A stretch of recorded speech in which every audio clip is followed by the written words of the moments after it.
"Would you like to come out today?" "Oh, yes, please," said Edward. So they lit his fire, made lots of steam, and Edward puffed away.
Hello everybody, and welcome back to Edith's Engineering Endeavors.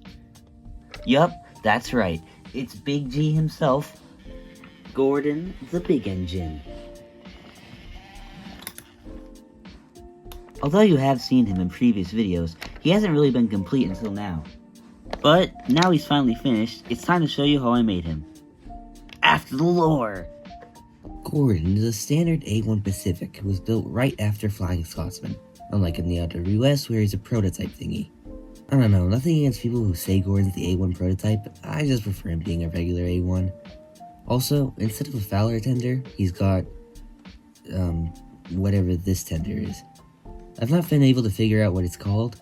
I've heard the name basket tender tossed around. All I know is that it's XGNR. Again, nothing against Fowler tender Gordon, I just think it's a bit too small. His original name was Shooting Star, but he decided to go by Gordon for short. One of the cleaners at his shed was called Gordon, and he just thought it sounded nice. The rest of his history is the same, other than the fact he was rebuilt into an A3 in 1939. The only clearly visible differences from his A1 form is the addition of new superheaters and a hat. The first step in the build process was to completely disassemble him. Remove the bogies, the boiler, everything but the cab. This was so I could cut a section of the running board out, with the use of my uncle's drill press. Uncle Tom, if you're watching, thank you so very much. This way there'd be a gap here when I raise the running board. Gordon's running board goes up at the front as well as over the wheels, so I tried to replicate that on my model.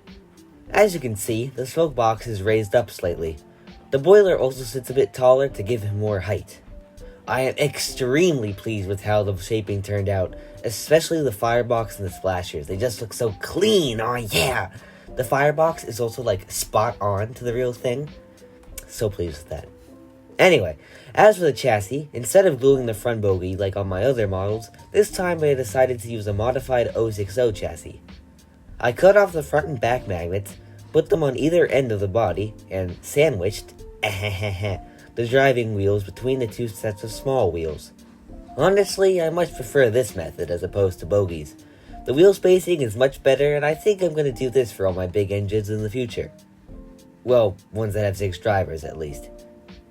I would have used wood for the chassis extensions, but to make things easier and save on materials, I used card strips. They hold together well enough, or at least they've not broken yet. The bogie wheels themselves I just nipped off a take-and-play Ryan. Once the shaping was done, it was off to painting. For the boiler bands, I decided to try using thin strips of masking tape painted red. They're a bit thick and like to peel, but they suit well enough for now. I just don't want to ruin the look of Gordon by making the bands all wonky. The gray running board is always a nice touch to the models, but I think it looks especially good on Gordon. Very pleased with that. Because he's the Railway's premier express engine, I decided I'd paint up his wheels a bit to give him that extra touch of class. Originally I went with red, but in the end I gave him white walls, which I think look better. I also painted his window frames gold, which is something I need to do to all my NWR models. It's a small detail, but it adds a lot. And with that, Gordon was done. His tender is another story. Originally, his tender was made out of a standard Gordon one with the top replaced with a flat piece of wood.